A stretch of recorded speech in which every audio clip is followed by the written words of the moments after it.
പിറവിലേക്ക് സ്വാഗതം. തെറ്റ് ലഘുവായിരുന്നാൽ പോലും തെറ്റിലകപ്പെട്ട ഓരോ പ്രാവശ്യവും എന്തെങ്കിലും പ്രായശ്ചിത്തം ഞാൻ സ്വമേധയാ ചെയ്യും. വിശുദ്ധ ഫ്ലാവിയന്റെ ഈ വാക്കുകളാണ് ഇന്ന് നിങ്ങളുമായി പങ്കുവെക്കുവാനുള്ളത്. ടീനു ട്രീസ ആലപിക്കുന്ന ഗാനമാണ് ആദ്യം.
കുറവുകളെ നോക്കി പരിതപിക്കാതെ ക്രിയാത്മകമായി ചിന്തിക്കാനാണ് ബ്രദർ ജോയ് തോമസ് നമ്മെ ഉദ്ബോധിപ്പിക്കുന്നത്. കാണാം തോട്ട്സ് ഫോർ ലൈഫ്.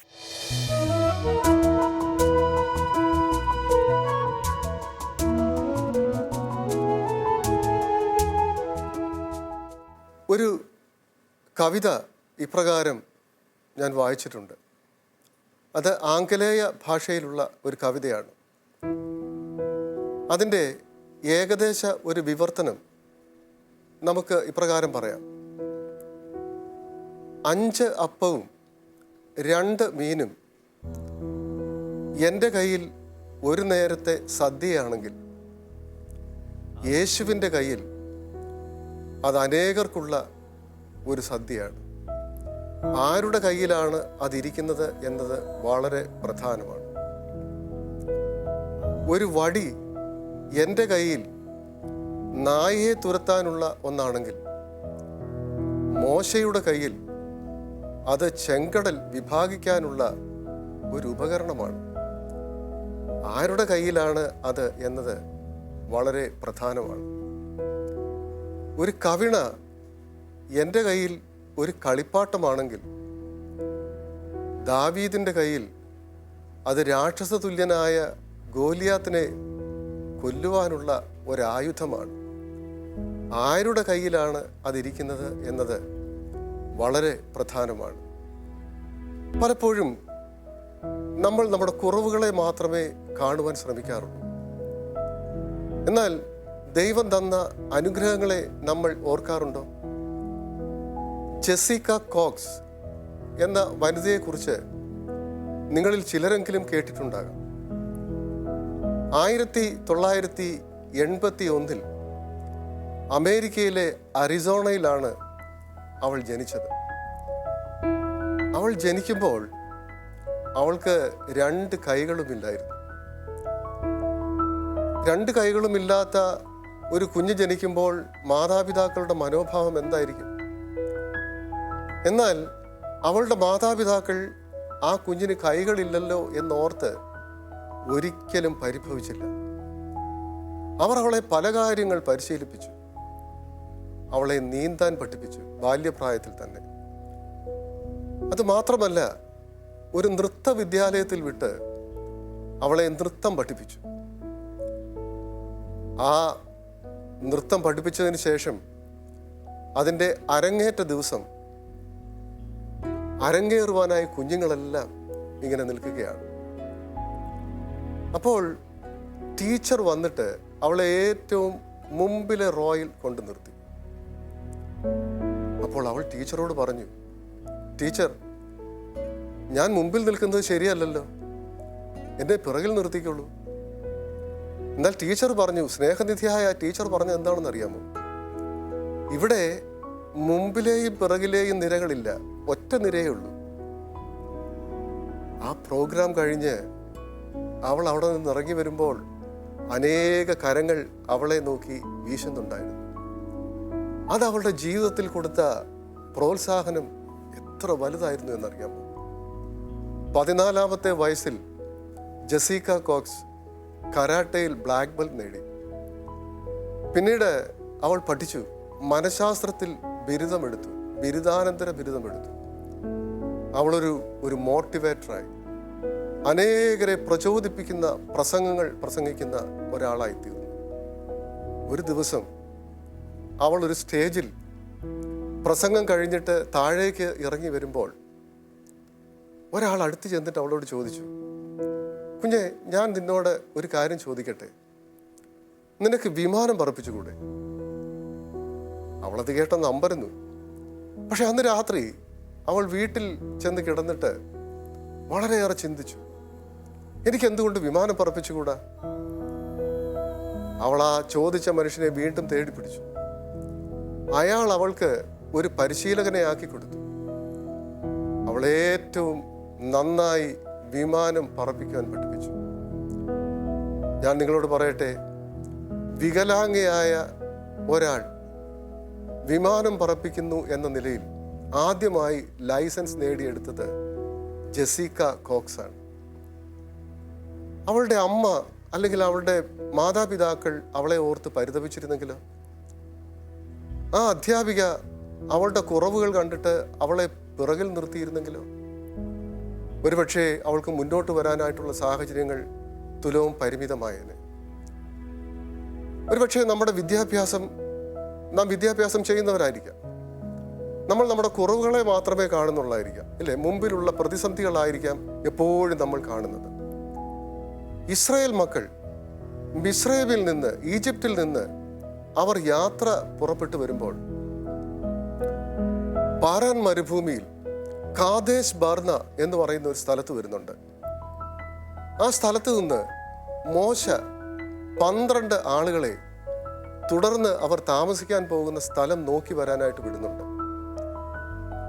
ആദ്യം ഈ 12 പേരുടെയും പേര് പറയുന്നുണ്ടെങ്കിലും പിന്നീട് 2 പേരുടെ പേരുകൾ മാത്രമേ പറയുന്നുള്ളൂ.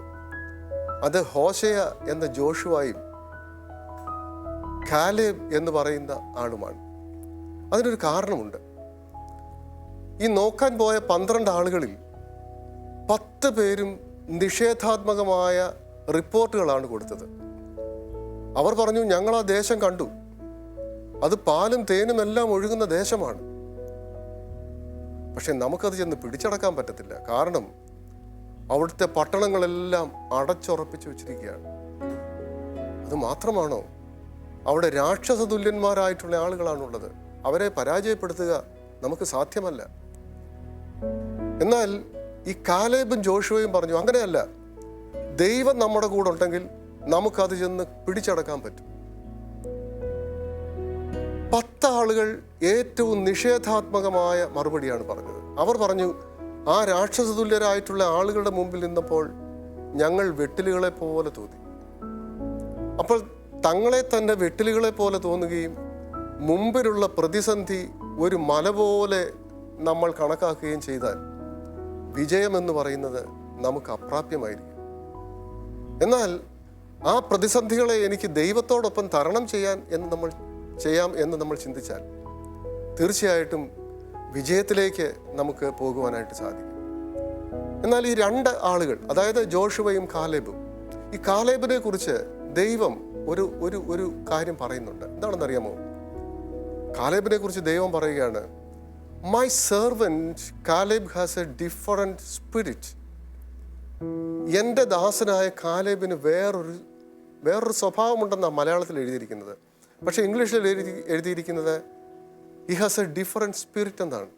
അദ്ദേഹത്തിന് മറ്റൊരു ആത്മാവുണ്ട് എന്നാണ് എഴുതിയിരിക്കുന്നത്. പ്രിയമുള്ളവരെ, ഞാൻ പറയട്ടെ, 10 ആളുകൾ ചിന്തിച്ച ദിശയിലല്ല അടുത്ത 2 ആളുകൾ ചിന്തിച്ചത്. അവർ വ്യത്യസ്തമായ നിലയിലാണ് ചിന്തിച്ചത്. കാരണം എന്താണെന്നറിയാമോ? അവർക്കൊരു ഡിഫറൻറ്റ് സ്പിരിറ്റ് ഉണ്ടായിരുന്നു. നാം എപ്പോഴും കാണുന്ന കാഴ്ചകൾ മാത്രമല്ല കാണേണ്ടത്, വ്യത്യസ്തങ്ങളായ കാഴ്ചകൾ കാണുമ്പോഴാണ്, അല്ലെങ്കിൽ വ്യത്യസ്ത ദിശയിൽ നോക്കിക്കാണുവാൻ സാധിക്കുമ്പോഴാണ് നമ്മുടെ ഓട്ടം ഏറ്റവും ശരിയായും തീരുന്നത് എന്നുള്ളതിൽ സംശയമില്ല. മർല റണ്യൻ എന്ന് പറയുന്നതായിട്ടുള്ള വനിതയെക്കുറിച്ച് നിങ്ങളൊരു പക്ഷേ കേട്ടിട്ടുണ്ടായിരിക്കാം. മർല റണ്യൻ അമേരിക്കയിലെ ഒരു മാരത്തൺ ഓട്ടക്കാരിയാണ്. 5000 മീറ്റർ ഓട്ടത്തിൽ ദേശീയ തലത്തിൽ പല പുരസ്കാരങ്ങൾ അവർ നേടിയിട്ടുണ്ട്. അപ്പോൾ 1996 ഒളിമ്പിക്സിൽ യോഗ്യത നേടാനായിട്ട് അവൾ ശ്രമിച്ചെങ്കിലും അവൾക്ക് യോഗ്യത നേടിയെടുക്കാൻ പറ്റിയില്ല. എന്നാൽ 2000 ഒളിമ്പിക്സിൽ അവൾ പങ്കെടുക്കുകയും 2500 മീറ്റർ മാരത്തണിൽ 8ാം സ്ഥാനക്കാരിയായി അവൾ ഫിനിഷ് ചെയ്യുകയും ചെയ്തു. ദേശീയ തലത്തിൽ ഞാൻ നേരത്തെ പറഞ്ഞതുപോലെ പല പുരസ്കാരങ്ങൾ അവൾക്ക് വാങ്ങിക്കൂട്ടുവാനായിട്ട് സാധിച്ചു. ഒരിക്കൽ ഒരു ഇൻ്റർവ്യൂവിൽ മാർല റണ്യനോട് ചോദിച്ചു, മാർല റണ്യൻ, നിങ്ങളുടെ ഈ വിജയങ്ങൾക്കെല്ലാമുള്ള കാരണം എന്താണ്? എങ്ങനെയാണ് നിങ്ങൾക്ക് ഈ വിജയത്തിലേക്ക് പോകുവാനായിട്ട് സാധിച്ചത്, ഈ വിജയം നേടിയെടുക്കുവാനായിട്ട് സാധിച്ചത്? അതിന് മറുപടിയായി മാർല റണ്യൻ ഒരു വാക്ക് ഇങ്ങനെ പറഞ്ഞു, ഞാൻ ഓട്ടം തുടങ്ങുമ്പോൾ അപ്പുറത്തും ഇപ്പുറത്തും നിൽക്കുന്നവരെ നോക്കാറില്ല. കാരണം എനിക്കത് ചെയ്യാൻ സാധിക്കില്ല. എന്താ കാരണമെന്നറിയാമോ? She was partially blind. ഭാഗികമായി അന്ധയാണ് മാർല റണ്യൻ. തൻ്റെ അന്ധത അവൾക്കൊരനുഗ്രഹമായിരുന്നു.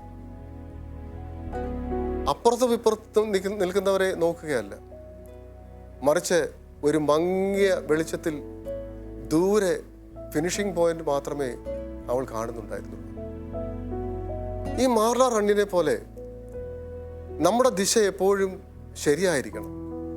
അപ്പുറത്തുള്ളവരെ നോക്കിയിട്ട് എനിക്ക് അതുപോലെ ആകാൻ പറ്റുന്നില്ലല്ലോ, ഇപ്പുറത്തുള്ള ഒരാളെ നോക്കി എനിക്ക് ഇതുപോലെ ആകാൻ പറ്റുന്നില്ലല്ലോ എന്നോർത്ത് നമ്മൾ നിരാശപ്പെടേണ്ട കാര്യമില്ല. ഒരുപക്ഷെ അവർ നമ്മളെക്കാൾ ഉന്നതമായ നിലയിലായിരിക്കാം. നമുക്ക് ദൈവം ചില കഴിവുകൾ തന്നിട്ടുണ്ട്. ആ കഴിവുകൾ കണ്ട് മനസ്സിലാക്കി അറിഞ്ഞ് മുന്നോട്ട് പോകുവാൻ നമുക്ക് സാധിക്കണം. നമ്മുടെ കുറവുകളെ നോക്കാതെ മുന്നിലുള്ള പ്രശ്നങ്ങൾ പർവ്വതം പോലെ നമ്മുടെ മുന്നിലുണ്ട് എന്നിരിക്കലും അപ്പുറത്തോ ഇപ്പുറത്തോ നിൽക്കുന്നവരെ നോക്കാതെ കാലേബിനെ പോലെ ദൈവം നമ്മോട് കൂടെ ഉണ്ടെങ്കിൽ ഇത് നമുക്ക് പിടിച്ചടക്കുവാൻ സാധിക്കും എന്ന് ധൈര്യത്തോടെ പറയാം. ദൈവം നമ്മെ എല്ലാവരെയും സഹായിക്കട്ടെ എന്ന് പ്രാർത്ഥിക്കുന്നു.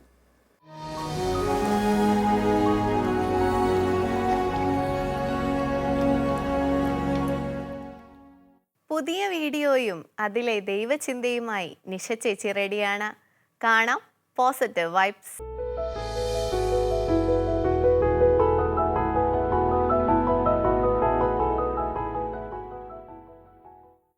പോസിറ്റീവ് വൈബ്സിലേക്ക് സ്വാഗതം. മറ്റുള്ളവരുടെ വേദന മനസ്സിലാക്കണമെങ്കിൽ അവരുടെ ഷൂവിൽ കയറി അവർ നടന്ന വഴികളിലൂടെ കുറച്ചു ദൂരമെങ്കിലും നടക്കണം. ഒരു ജോഡി ഷൂവും 2 പാദങ്ങളും 2 കൈകളും ചേർന്ന് നമ്മളോടൊരു കഥ പറയുന്നു. നമുക്ക് കാണാം.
വീട്ടിൽ നിന്ന് പൈസ അയച്ചു തന്നുകൊണ്ടിരുന്നപ്പോൾ ഷോപ്പിങ്ങിന് ഒരു മടിയുമില്ലായിരുന്നു. ഷോപ്പിംഗ് മാളിൽ കയറിയാൽ കണ്ണിൽ കണ്ടതെല്ലാം വലിച്ചിട്ടിട്ടാണ് ഇറങ്ങിയിരുന്നത്. എന്നാൽ സ്വന്തമായി ജോലി ചെയ്ത് സ്വന്തം ശമ്പളത്തിൽ നിന്ന് ഷോപ്പ് ചെയ്യാൻ തുടങ്ങിയപ്പോൾ വല്ലാത്ത പിശുക്കാണ്. കുറേ സാധനങ്ങൾ സെലക്ട് ചെയ്താലും ബില്ലിംഗ് കൗണ്ടറിലേക്ക് വരുമ്പോൾ അതിൽ നിന്ന് പലതും മാറ്റിയിട്ടുണ്ടാകും. അമ്മ അലക്കി തന്നുകൊണ്ടിരുന്നപ്പോൾ എന്ത് എളുപ്പമായിരുന്നു. ഈ അലക്കും ക്ലീനിങ്ങും ഒക്കെ ഒരു ബോറൻ പരിപാടിയാണ്. അതുകൊണ്ട് ഡ്രസ്സൊക്കെ ഇപ്പോൾ വളരെ നന്നായി സൂക്ഷിക്കും. റൂമൊക്കെ അധികം അഴുക്കാകാതെ സൂക്ഷിക്കും. ഇത്തരം ഡയലോഗുകൾ നമ്മളൊക്കെ പറഞ്ഞിട്ടുണ്ടാകും. അല്ലെങ്കിൽ നമ്മുടെ വീടുകളിലൊക്കെ പലപ്പോഴും മുഴങ്ങിക്കേട്ടിട്ടുണ്ടാകും. എല്ലാം നമുക്ക് സ്ഥിരമായി ചെയ്തു തന്നുകൊണ്ടിരുന്ന പലരുടെയും വേദന, അത് നമ്മുടെ മാതാപിതാക്കളായാലും സഹോദരങ്ങളായാലും നമ്മുടെ വീട്ടിൽ ജോലിക്ക് നിൽക്കുന്നവരായാലും അവരുടെ അധ്വാനം, അവർ കടന്നു പോകുന്ന വിഷമങ്ങൾ നമുക്ക് മനസ്സിലാകണമെങ്കിൽ ഒന്നുകിൽ അവരുടെ അഭാവം നമ്മുടെ ജീവിതത്തിൽ ഉണ്ടാകണം, അല്ലെങ്കിൽ അവർ ചെയ്ത പ്രവൃത്തികൾ നമ്മൾ തന്നെ ഏറ്റെടുത്ത് ചെയ്തു നോക്കണം. ഇത് നമുക്ക് ലഭിക്കുന്ന സേവനങ്ങളുടെ കാര്യത്തിൽ മാത്രമല്ല, ഏത് കാര്യത്തിലായാലും നമ്മുടെ മുൻപിൽ വന്നു നിൽക്കുന്നവരുടെ, നമ്മുടെ കൂടെ സദാ ഉള്ളവരുടെ, അവരുടെ പാദരക്ഷകൾ ഇടയ്ക്ക് നമ്മളൊന്നെടുത്തണിയുന്നത് നല്ലതാണ്. എന്നിട്ട് അവർ നടക്കുന്ന വഴികളിലൂടെ കുറച്ചു ദൂരം സഞ്ചരിക്കുന്നതും നല്ലതാണ്. നമ്മളെയും അവരെയും തിരിച്ചറിയാനും അവർ ചെയ്തു തരുന്ന ചെറുതും വലുതുമായ പലതിൻ്റെയും മൂല്യം തിരിച്ചറിയാനും കൃതജ്ഞതയുള്ളവരായി തീരുവാനും വേണ്ടി.